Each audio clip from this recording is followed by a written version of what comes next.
Most of you would like to know that your head coach is known for coaching and winning games and championships, but for right now, he's known for recruiting first and foremost. So this is his time of the year and the off season, so he needs to get it done.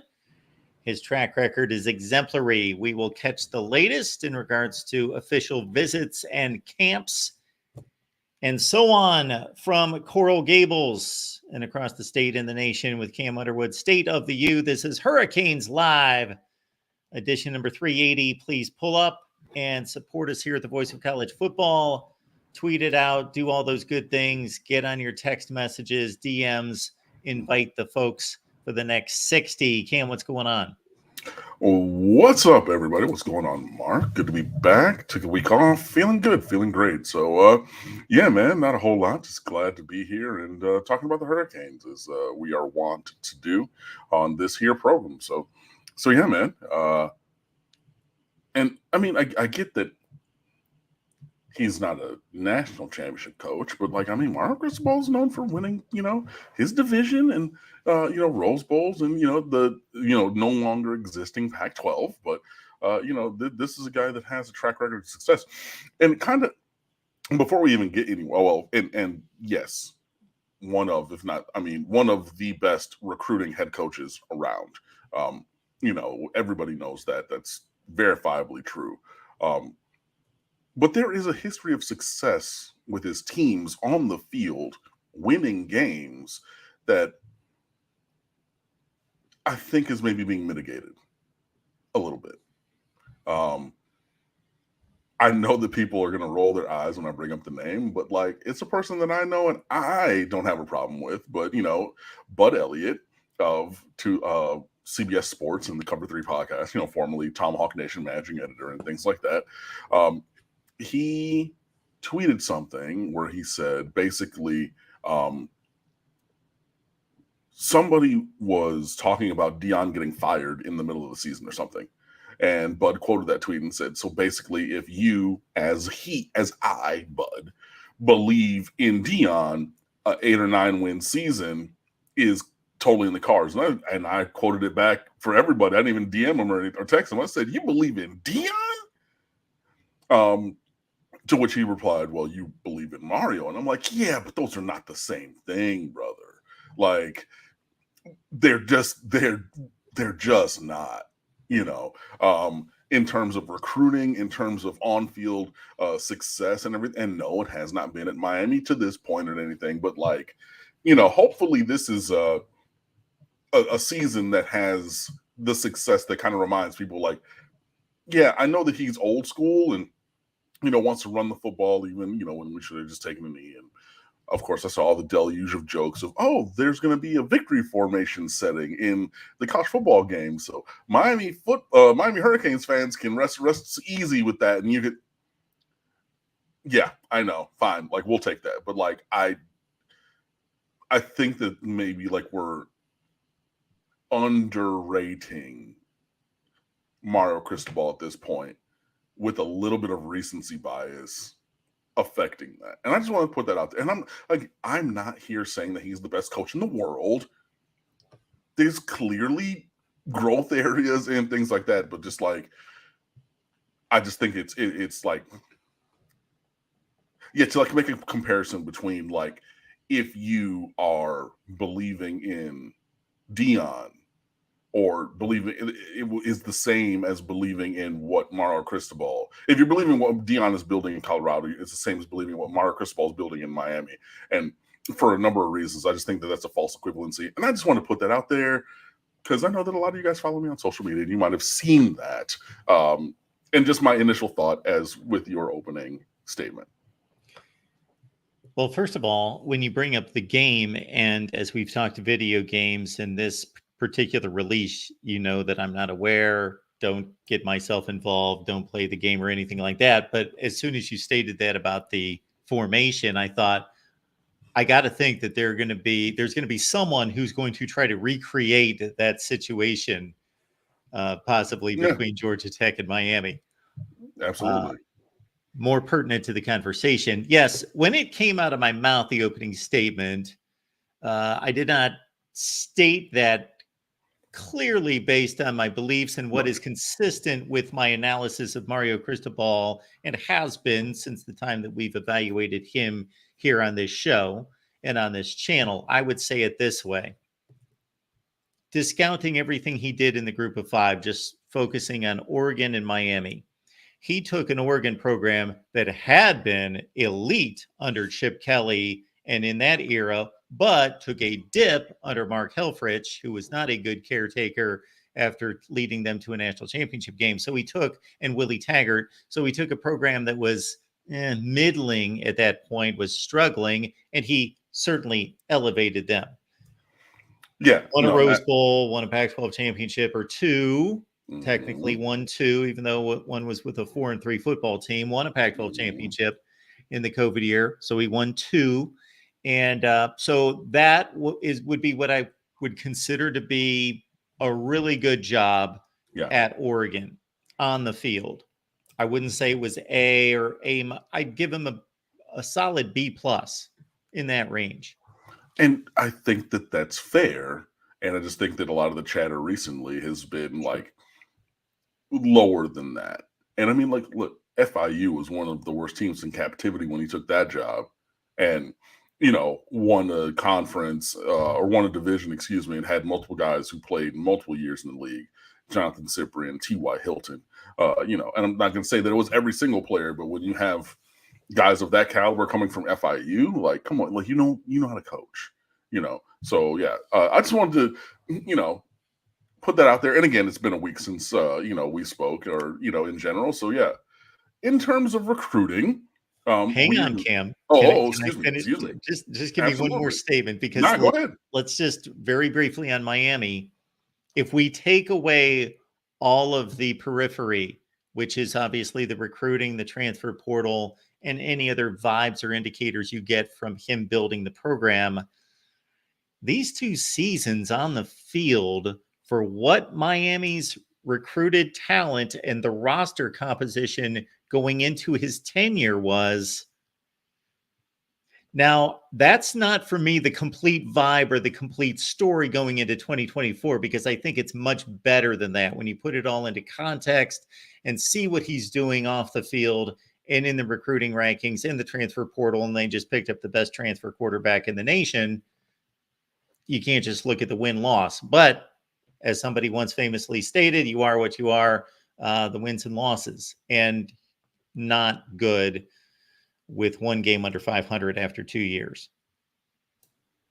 Also true, so yes, all of that is, again, in the same way, is true. You are who your record says you are, and things like that. I think that that's more in terms of an individual season, than anything. But but we've seen him build a program into a place of contention, and I think that we're going to see that hopefully this year, and moving forward.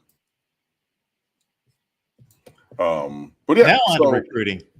Now on to the world of recruiting after that little bit of an introduction. Yeah, so we are in the month of June, and this is when the official visit window has opened. And we had our first group of visitors last weekend, at the end of May into June, because of the way that the calendar falls. That was the first official visit weekend. Early returns were strong from a lot of different players. The Enterprise Alabama trio that was down, Byron Lewis, the running back from American Heritage in Plantation. There's been innumerable all-stars, college, high school all-stars into college players who have gone there. Your Brian Burnses, your Charvis McFadden's, your Pat Sertans, your Tyson Campbell in the same class, the Wilson brothers, Marco Wilson and Quincy before him, were, 4-star defensive backs. I mean, there's all kinds of guys who go to American Heritage, and Byron Lewis is another one of them. There's several that are on the Miami Hurricanes roster right now, led by, Mark Fletcher. The guy who has succeeded Fletcher at the starting running back spot, Byron Lewis, was one who was on a visit last week and purportedly had a great time. There was a lot of articles and chatter, coming out of that weekend of it's funny. I was DMing with Gabby Rudia from Inside the U about it. I was like, man, we got to get these kids, thesauruses, to use different words to get their point across. Because if I see another, oh, they've set the standard, or they've changed the game, again, it's just like you hear it one time, it's just a very common turn of phrase. It was like after LeBron in the decision chose Miami, everybody was taking their talents with every decision that they had. It was just that ubiquitous turn of phrase. So seeing a couple of those kind of things pop up after the weekend, like, oh, this is change the game or set the standard or blah blah. But for all of these kids' recruitments, to finish that thought, but seeing that happen means that the staff is doing a great job in recruiting. And again, as the visits happen, this is another data point towards the entire picture of a recruitment coming together. Sorry, excuse me. So, Miami's going to continue to lay the foundation for this class through this month and moving forward. Last year, or the year before, I forget, I think it was last year, I was saying, I would feel very good if Miami had insert number of commitments by the 4th of July, which happens to be on a Thursday this year. And that did not happen last year, but then the run happened literally like the week after the 4th of July, which makes sense. You get families together, you got the cookout, like, hey, mom, dad, grandpa, whomever, let's look at the entire recruiting picture, and then like going towards senior season, make a decision. So I'm not going to put a timeline on it this year because I can plan here and did, before, and was off by a week-ish, like 4 or 5 days, and then things started popping, and I'm like, I'm not going to, be a fear monger or anything like that. But through this summer, I think that we're going to see positive movement, guys jumping in the boat in this class. They're going to continue to fight for a lot of top guys through the season, which we saw even if you go to a Justin Scott, right, who did not end up committing here, but has moved in, is on campus, 5-star defensive tackle from Chicago, right, did not sign with O State, flipped to Miami, signed, and is enrolled and on campus now, him and Artavius Jones both. So those defensive tackles in this class, but that was not a fight that was won by throwing jabs in the first round, Like, that was a heavyweight recruiting battle that took a minute to get to its firm and final conclusion. So, like, I'm not going to really waste too much time diving into the nitty gritty and like making these sweeping protestations about the state of things. I'm very confident in this staff. I'm very confident in this recruiting department. And I think that we continue to be delivered classes from the high school recruiting ranks and transfer portal ranks that verify or that back up that, that faith. I will say, Waden Charles, 4-star wide receiver from Palm Beach Central, decommitted from Miami recently. He's a kid who had been one of the most long-tenured commits in this class, opening things back up and evaluating his decisions. He could, end up back in the boat at Miami, or he could go somewhere else. But I also just wanted to put that out there that, like, yes, I saw that happened. That is true and correct. To note. So, he took a visit to Arkansas, or is taking a visit to Arkansas this upcoming weekend. Don't think that he has any other visits scheduled, Waden Charles, this time, but we will see. So you're going to, have some who jump in the boat and some who jump out. Previously, Lamar Williams, the tackle from Gadsden County, also decommitted, 3-star, 6'7", 310-pound guy. So Miami is going to continue to see optimization in the class. Hopefully we're going to add some guys. One of the ones that we're not going to add, unfortunately, is the number 1 linebacker in the country, Zayden Walker. Just today committed to the University of Georgia. And that is a player that Miami had been chasing very strongly through this recruiting cycle. We do already have Elijah Menendez at linebacker, TJ Alford committed to O State. So that's a guy at linebacker that, at this point plans to go somewhere else. Not a firm and final decision. Could be, because, hey, we flipped some from that school and other schools, and some we have not. So we'll see that. But, the Walker kid is just a freak. Just just a freak. I mean, he's everybody's number one linebacker in this class for good reason. I mean, he's big, fast, strong. You know, he leaps tall buildings in a single bound. I mean, it's like he does all of the things that you could want.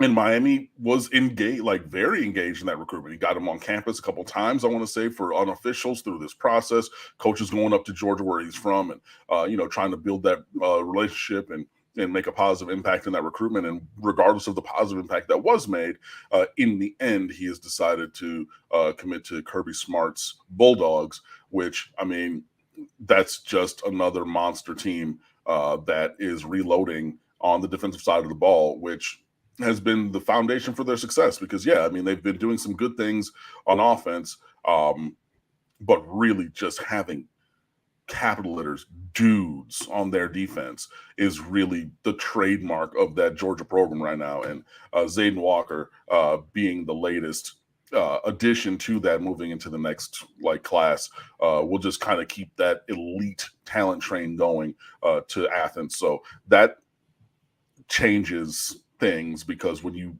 miss out on a guy of that caliber, I mean, like missing on TJ Alford, a high 4-star guy from the state of Florida, plays the position as well. That also matters very strongly. But like when you're recruiting with the big boys, it's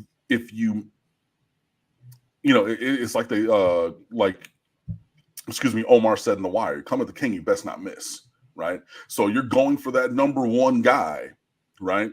Maybe you could have put extra time into TJ Alford, but you know what? We're chasing Zayden Walker. Maybe there's other guys on the trail. It's like we could have put other time into recruiting them, but we're going here. And if you get them, that's great. And if you miss on them, that creates residual issues. So a little bit of an opening, kind of a speech or look at, or, just the general state of recruitment. I know that there's probably some questions, and, we'll definitely look at the official visitors coming up this weekend, because like I said, it is official visit season, and we're going to continue to move forward to build the class that will hopefully, just continue to add the kind of talent on the roster that this staff and recruiting department knows we need and will be able to deliver. Which I got to think is less of a quandary as you go up the list of superpowers in college football in regards to where to allocate resources, because they figure just about they're in on, or could be in on, just about anybody on the map. We could list all the schools we're talking about, then we can include Miami.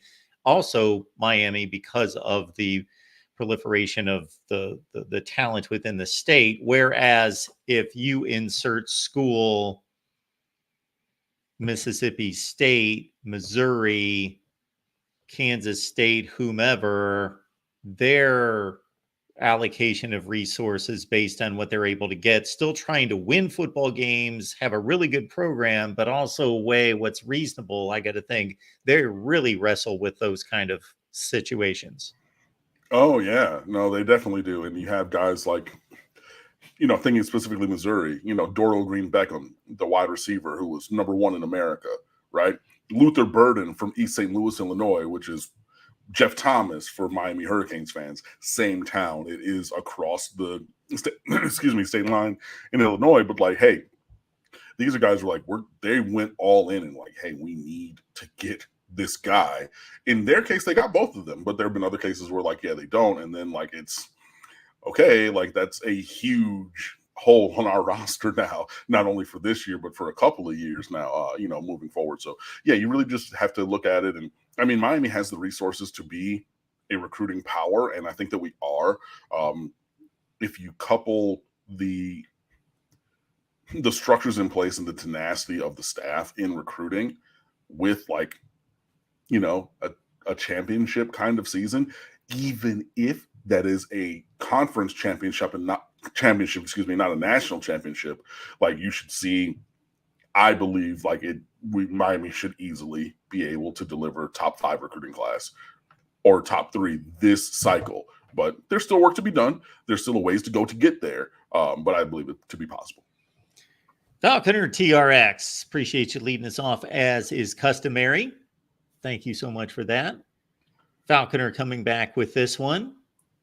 I can feel it coming in the air tonight. Oh, Lord. Little. Yeah, man. Great song. Phil Collins. Let's go. Getting there. We're getting there. We're under we're well under 100 days. I think I saw a couple days ago it was 82 days until the opener. Like, yeah, man, like we are moving quickly to the season. So, yeah, we've arrived at a place where we can say next month will be the ACC Kickoff Media Days, and then right into fall camp. Falconer TRX with this one. Thank you so much for that, Falconer. How will high school NIL help or hurt Miami? This is crazy. And this has happened in a couple of different places. But the FHSAA in the state of Florida, Florida High School Athletic Association, has approved high school NIL. So high school players can use their names, images, and likenesses to get contracts as current high school players. This has been in existence in California, right? In some other states, there's some that are still behind, like Texas, I believe, and Louisiana, I believe somebody was saying. I haven't checked in those, but somebody said that to me on social media, and that being a thing like, hey, maybe players will move down to Florida from these other places. And I mean, hey, stranger things have happened. Jake Garcia moved across the country from California to Georgia to play high school football during the COVID season. So, yeah. But within 6 hours of that deal being done, Vernell Brown III and Jamie French, two very high 4-star, if not 5-star wide receivers in this current 25 recruiting class, who both played their 7-on-7 football with South Florida Express, for my money, the best 7-on-7 operation in the nation. But they had a campaign, or they, not a campaign, but it came out that they had signed a deal with American Eagle, like immediate, like within 6 hours, and everything. So it's just like, oh, okay, so like, I mean, all of their clothes for school and everything, will be, done and paid for, and they'll get, other money from whatever. Like, it will be interesting to see. Not necessarily, and it'll be interesting to see just how this actually works on the ground, here in Florida, and whether that has an impact on player and family migratory patterns, because again, we know that there's a huge talent pool here, but if you have, oh my God, I forget the kid's name. T.A. Cunningham, I think it was, the defensive tackle who moved from Los Alamitos to Miami Central, Los Alamitos, California to Miami Central.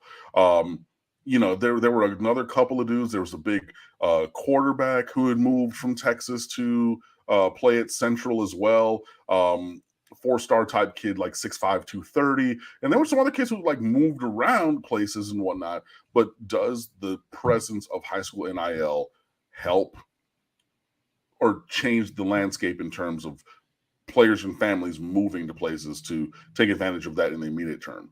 I think that having the access to this will only be helpful for Miami, because, I mean, why would it not? I don't see how it could hurt that players get an NIL deal while in high school in the state of Florida, and that having a negative impact or effect on the University of Miami. I do think that there is a measure of them being independent variables of like, okay, this is just like what a high school player does for now. And then maybe that could change things for families in a variety of ways. Like, I'm ideating this live on, on the stream. Like, I do when you guys ask me these really great questions, but hey, maybe I don't have to stay home now to be closer to my family, because I've had an NIL deal for a year that's given me enough that I can either have for myself or contribute to the family. And then, okay, they feel more comfortable financially or whatever for me to go wherever else and continue to earn and learn and play. It'll be interesting, but yeah, I'm hard pressed at first initial reactive thought to think of a negative from this scenario. But it could exist. I just might need to think about it more. But I think it could only be upside. I only see upsides, personally. Comments and questions are welcome as always here on our weekly Miami show, Wednesday nights, 7 Eastern with Cam. You can join he and the staff at State of the U, of course, on SB Nation. That's stateoftheu.com. Do that on a regular basis to get yourself geared up for, again, as I mentioned a minute ago, we're about 5 weeks away from ACC kickoff media coverage and then on into August camp. And it will be here before you know it. And another thing that makes the season, at least for me, feel a little bit closer are the announcements of particular game time, kickoff times, and network affiliation. For Miami, nothing special here because we already knew about. So a lot of teams just here in the last 3 or 4 days, it was announced on the various networks, okay, this is our rollout of weeks 1 and 2. Well, Miami versus Florida in the Swamp, we already knew about that on ABC. It's the 3:30 game is sandwiched in there. Huge triple header, Clemson, Georgia, Miami versus Florida, and then Notre Dame, Texas A&M as the nightcap. Now, week 2, this should be no surprise. Florida A&M, that game is on not the ACC network, on the ACC network X plus, whatever you have to do to get that. And that's a 6 p.m. local time start, followed up by an ACC network game against Ball State at 3:30 Eastern in week 3. Yeah.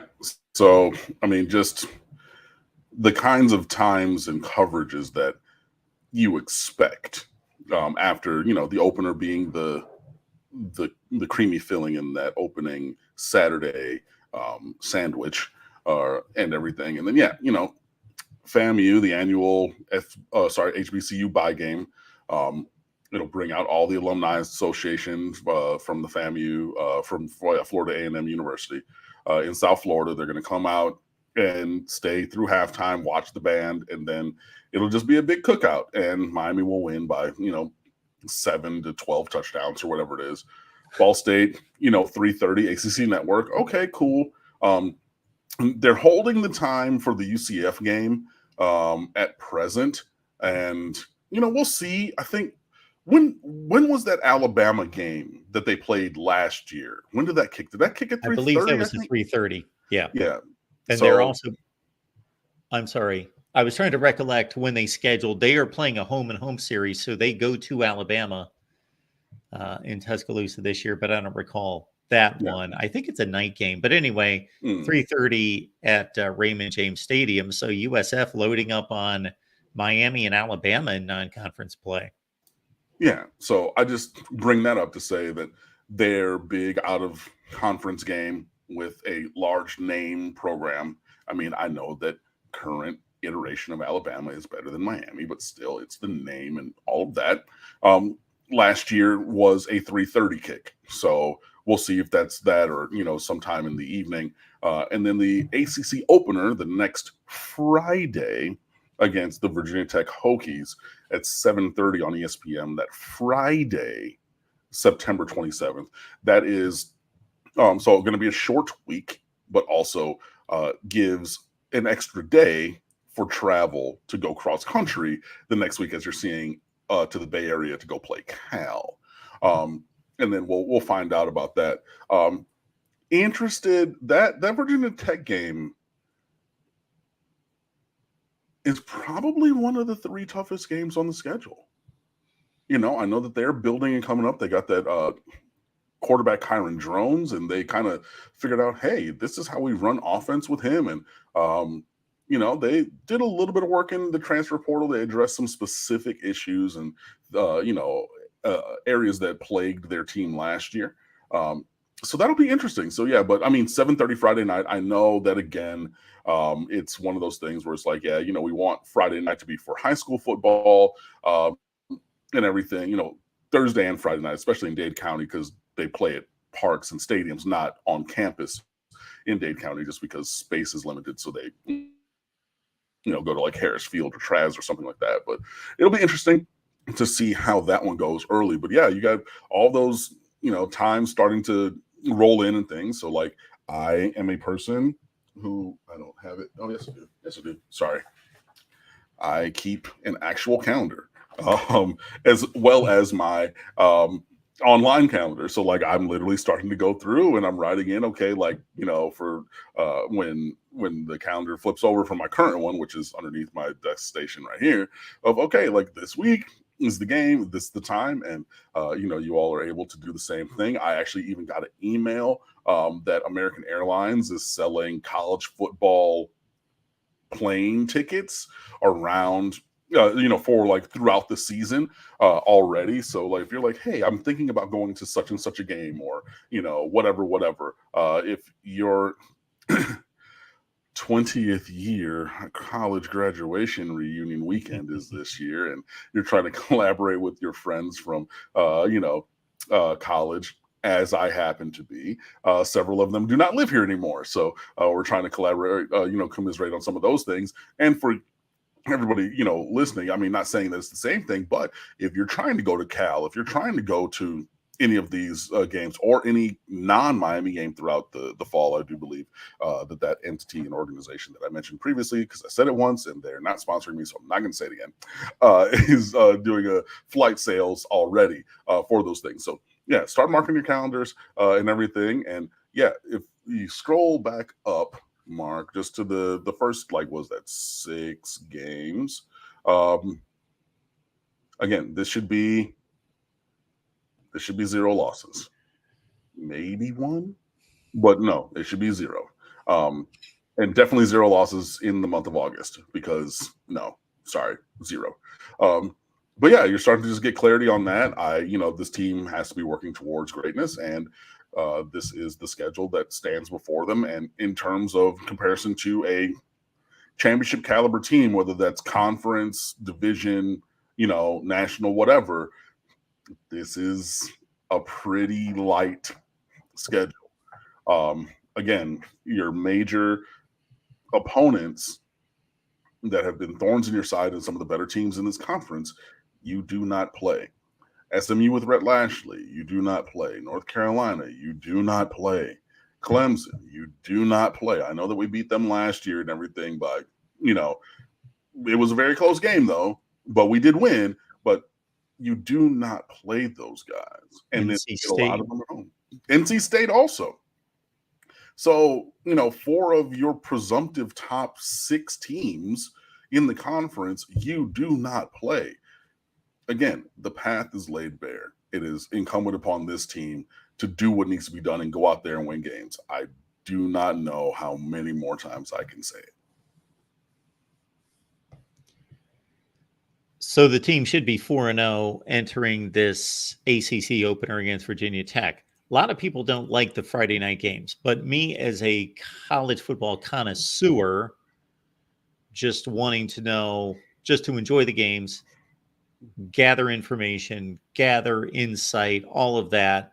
I love the Friday games with significant teams on the field, not the standard Memphis Navy games that you see most of the time on Friday nights, because that allows me to just watch a football game without there being 15 football games on at the same time that I'm trying to monitor, and just being able to soak in Miami and Virginia Tech. That's the game. There might be one other decent game on at the same time, maybe. Yeah. So therefore I can focus. I like the Thursday and Friday games just because it allows me to isolate on those teams and learn a little bit more about them. Yeah, I mean, it is, you know, you do have the ability to kind of focus in with fewer games and everything. And I think that this is a good thing from the ACC, who was, you know, never, not really ever done Miami many favors. But for the first 5 weeks of the season, we do not leave the state of Florida. You know, we go up to Alachua County, we come back to Miami, and we go over to Polk County over in Tampa, and then come back.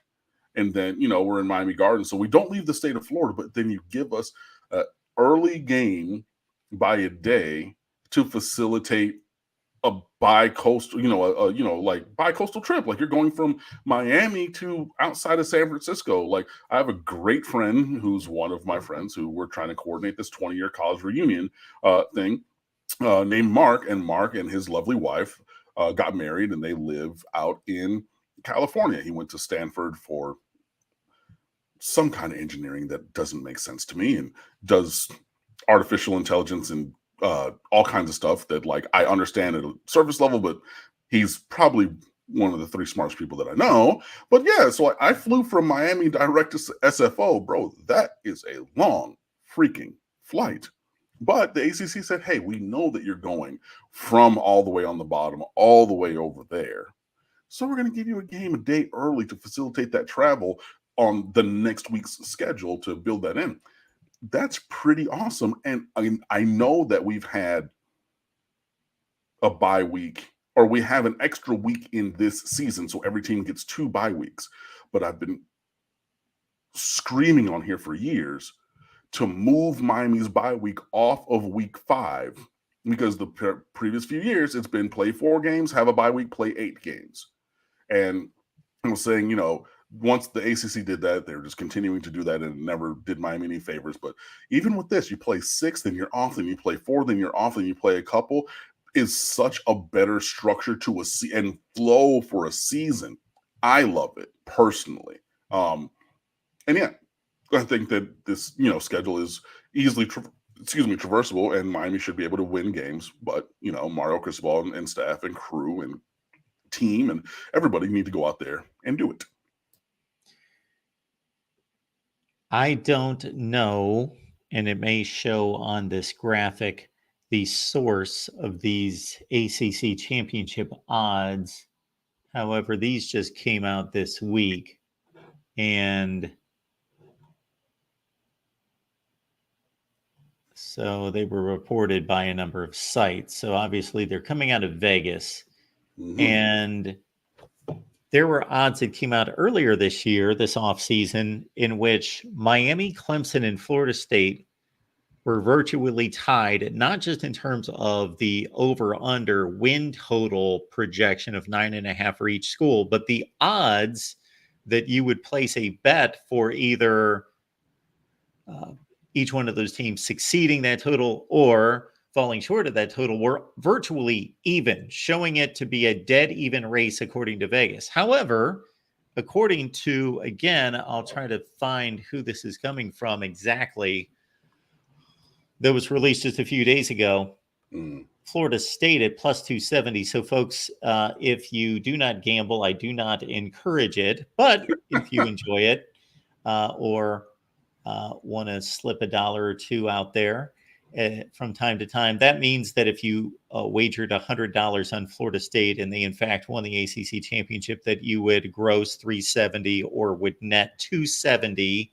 on a winning play for Florida State. So that's what that means. But Miami sitting at third at plus 430.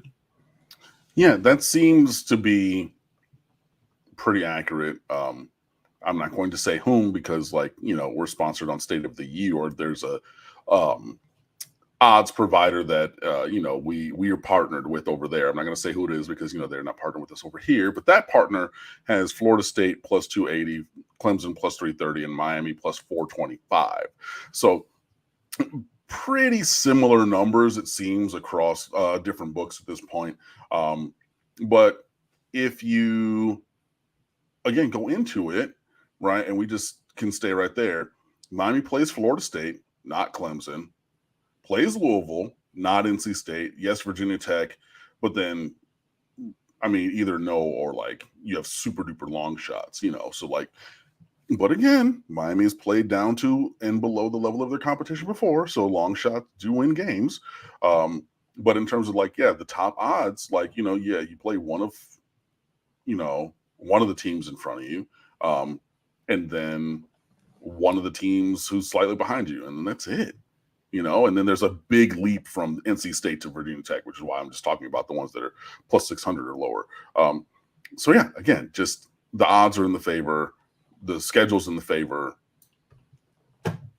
At this point, it's a do it or don't kind of a thing. It's really binary. Everything is set up for this team to be successful in a way that has not happened in a while. So, hey, Cam Ward is a terrible road QB, says Cliff D in the chat. Yeah, okay.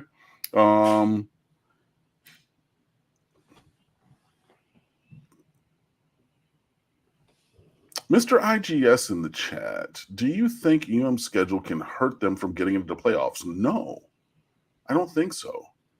I mean, if you go, the only thing would be if there were some really, really egregious losses there. But I'm throwing a scenario out here. Again, ideating live on stream. Miami goes 10-2, loses 2 games in conference, and those losses in conference are to, I mean, does it really matter? I mean, I guess it would have to matter. It would have to be like only one of those 2 losses would be against Florida State, Louisville, or Virginia Tech, which means you would lose Wake, Syracuse, Georgia Tech, Duke, Cal. You would have to lose one of those. If that were the scenario, or even better, if it was 9-3 and you lost to 2 of the, Virginia Tech, Florida State, Louisville teams, and a team that like you reasonably should have beaten from the bottom part of this list, right? I know it's a revenge game, but just from these odds, let's say Miami loses to Duke at plus 13,000. So your 3 losses are Duke and then 2 of the 3 harder games on the schedule. If that were the case and Miami's 9-3 competing against other teams that are either 10-2 or 9-3 for like a spot 10-12, yeah, I think that could hurt. But like in general, if Miami has the achievement and the wins that I believe they should this season, no, I don't think that there's a negative effect, because if you win the games on your schedule, you win the games. My thought on that is that I've run the college football playoff rankings from the committee through the 10 years of the playoff era. And basically, if you are a 10-2 football team, you probably have out of the Power 5, a 80% chance of making the playoffs. If you were a 9-3 football team, then you have a slim chance of making the playoffs. That's basically the delineation. Now, where the committee's going to have to wrestle with a lot of decisions, if seasons play out the way they have, which there's no reason to believe that they won't going forward, is that a lot of 10-2 teams who have reached conference championship games were safely in that 12-team field before losing the conference championship game. And the conference championship game loss knocked them out of the top. Now, of course, the committee was dealing with a situation where just a ranking was a ranking, and just let's rank the teams after number 4. And there wasn't anything at stake between a team being number 11 and number 14. But going forward, there will be. So I don't know if they're going to take more care in thinking, really contemplating, Miami lost the ACC championship game, but it was a last-second field goal. And do we really penalize a team for losing to the, let's say, number 5 team in the country on a last-second field goal? Yeah, I mean, that's a great point. And there are, other layers to the onion now, especially when you're going into a 12-team kind of a playoff. But, in general, I don't think that Miami's strength of schedule or lack thereof is going to hurt their pursuits for the playoff, unless again we continue to see them losing games that they shouldn't lose, but been the case for a while. So and again, it's about the performance and showing that you are worthy, or you are not a team that can be let me backtrack. I'm trying to explain this about 4 different ways, but we have seen, i.e. Ohio State in 2018 with clear playoff credentials. However, they were 12-1 Big Ten champions, but they showed that at their worst, they could lose to a bad football team. And so that egregious loss meant, see ya, you lose the tiebreaker. So you can't have any of those. Right. But also, I mean, the scenario changes because that was a 14 playoff and not 12. Sure.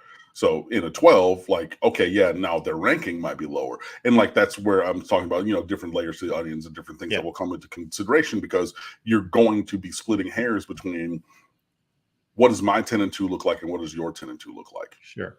You know what I mean? From Power 5 teams and things like that. So yeah, that's kind of where I stand with it.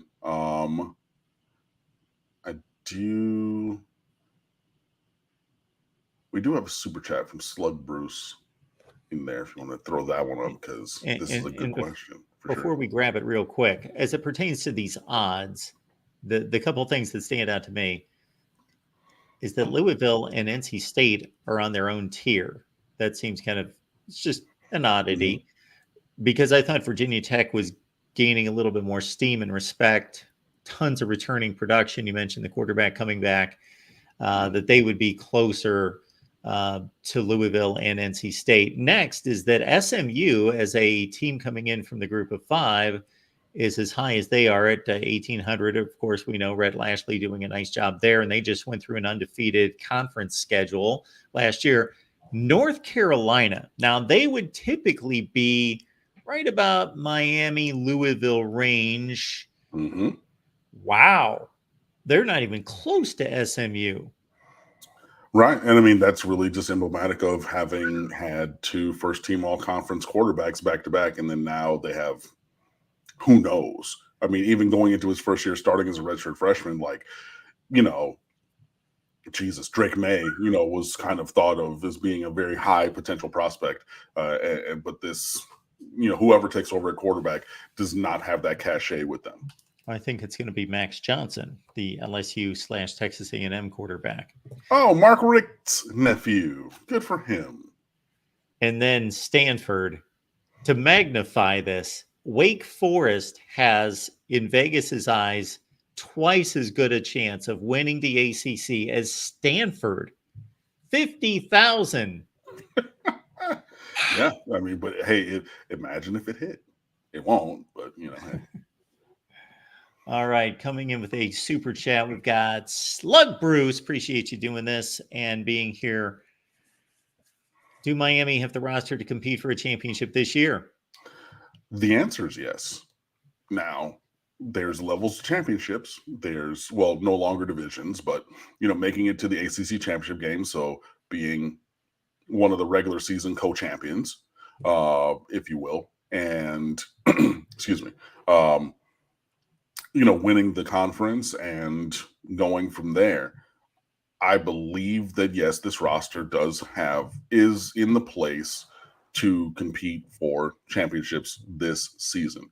The most important position in the sport is quarterback, and I think that Miami has one of the best 3 in college football for this year. And so, yeah, that automatically elevates. If you go quickly off the top of my head, position by position, which is what this question led me to, I believe the starting quarterback is championship caliber. I think that our long-term depth might be, but like if, we unfortunately had to transition from Cam Ward for injury, or pretty much injury. I don't think that one of the backups could step in right now to challenge, but I do think the quarterback position is championship caliber. I think our running back position is championship caliber. I think our wide receivers, the talent is there, but the proven production might not be. So I'm going to say in the range of championship caliber. I do need to see some guys deliver a little bit more, but I think the talent is there, the potential's there. But at present, I'd say maybe a half step under. Same thing for tight end, but if Elijah Arroyo is actually healthy, that'll be great. I do think that this offensive line is championship caliber, which, if you've been watching this channel for a while, has not always been able to be said from regarding the University of Miami offensive line, but that speaks to the work that Mario Cristobol has brought to reshape that position. Defensive line, I think that edge more than tackle, but overall, yeah, can compete, especially with Tyler Barron coming in, Simeon Barrow leaving. That's another roster kind of a thing. He's looking to leave. The transfer from Michigan State, looking to land elsewhere, probably Missouri, I believe. That would be a ding to the depth at that position at interior defensive line. But overall, I definitely think that we have the bodies there to make it work. And when you consider that you have guys who can play inside and out, like a Tyler Barron, like a Ruben Bain, hopefully we'll be able to cover that. But yeah, I'm more comfortable at edge than tackle. Linebacker at the top level, yes. I definitely think that we're championship caliber with Kiko Mawanoa and Wesley Besainth. Secondary, I don't, or I need to see more. I think that's the biggest question mark. I know that there have been people on social talking about, oh, this is, we're going to shock the world, and hearing Mario just kind of filibuster and support his program and team as he should, but was asked on somebody's radio show, and I think it was Jacksonville, and somebody brought it up like, hey, we think that maybe his secondary is a little bit behind some of his other positions. Oh, it's a position of strength for us. That's actually one of our strongest positions. Okay, coach, sure, fine, whatever. But would I have believed that last year with, Cam Kinchins and James Williams coming back and things like that? Yeah, absolutely. This year, not so much, but they can prove it to me. And special teams, I do believe that we are in a pretty good, situation with specials. We have plenty of guys with the ability to return. Borregales is one of the best kickers in America. Hutchinson actually proved himself to be a pretty good punter. And the Aussie kid, who actually punted last year. Hutchinson was pretty decent, but the Aussie kid, the new one, I forget his name. But yeah, he was pretty good at punter. So I think that we do have championship caliber specials as well. So yeah, I think for the most part, when you go down, 85, 90% of the positions by themselves in the vacuum are championship caliber, either for, division, conference, or more. But you do have to put all of that together. And I actually quoted, or I saw Justin DeTavio, one of our writers, X's and O guy, and he actually has a self-scout of Miami going into this season, dropping tomorrow on stateofview.com. So be sure that you check that out. But from another coach, an anonymous coach in one of the publications, he highlighted the last line and then put it up on social. And if I actually go over and I click to it, because I will quote it correctly, as I try always to do. You got to click on my name, and then I got to go over here. It is, so says the anonymous opposing ACC assistant coach, the biggest question for Miami is their sideline, not the roster, i.e., the coaches and their operations. Is Mario going to do some dumb shit, like try to run the ball instead of take a knee? That's what another ACC coach has said. So while there is a history of success there, and I talked about it at the top, where like Mario has one, presently struggling a little bit. And hey, every championship career has, peaks and valleys. And even though he has won or led teams to some championships in the past, maybe we're in one of those valleys and he needs to like the secondary position, go and show and prove. But over, writ large, I do believe that this roster is in a position to compete for championships and has a schedule to do it. But now they just need to go do it. Cam Ward is apparently a subpar quarterback on the road. Why don't we take a look? This is last season. Okay. And of course, we need to watch the games to have a full picture. But I think stats tell us 75 to 80% of what we need to know. Went on the road to Washington, of course, a team that played in the national championship game. And if you watch that game, actually, Washington converted a 4th and short. Otherwise, it was 21-all. Washington State would have been kicking the game-winning field goal. 32 of 48 for 317, 3 touchdowns and 2 picks.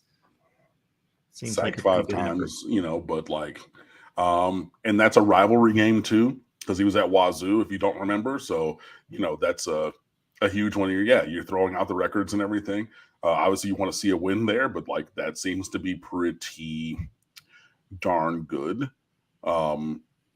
Skipping down to the Cal game, 34 for 59 for 354, 3-1 with 6 sacks. Now, he needs to get the ball out a little bit because it's 11 sacks in 2 games. True. All right. But that seems to be pretty decent, performance. Arizona State, 35 of 50, 315 in a tutty, only 3 sacks, ran 12 times for 2 touches, Again, team lost, could have been better, but saying subpar, I don't know. At Oregon, and we all know that Austin Stadium and that, because, we've seen that program there, 34 for 48, 438, and only one touchdown, 6 sacks.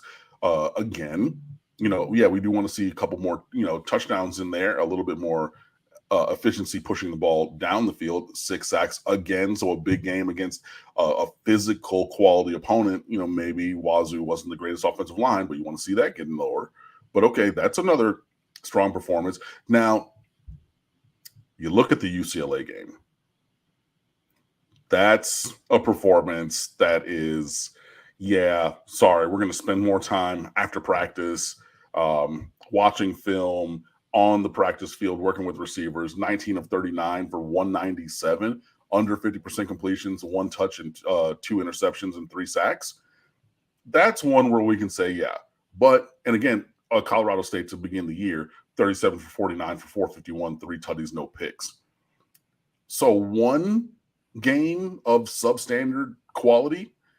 I think that we've seen the counterfactual proven to the presentation that he's a bad road quarterback. But I will say 1-2-5. 5 of his 7 interceptions were on the road last year. I will say, and also like he was sacked 39 times, which is way too many. And I mean, just in those games, boom, boom, boom, that's 12-17 right there off a quick count. So could do better in some ways. I mean, look, and I'm not saying that he's perfect, but do not let perfect be the enemy of good. But saying that he's not like good at all, full stop, whole stop on the road. I think that by putting this graphic up and walking through it, Mark, has helped me show that is not actually the case. UCLA had a top 10 defense in college football last year. They were nasty. And that's one of the reasons why USC went and grabbed their defensive coordinator, DeAnton Lynn. Yes, true. Also wanted to say that congratulations to Miami Hurricanes 2025 quarterback commit Luke Nickel for making it to the Elite 11 quarterback camp. So he will be the first participant since Jaron Williams, maybe, who to sign with Miami, who went to Elite 11. So excited for him to see that.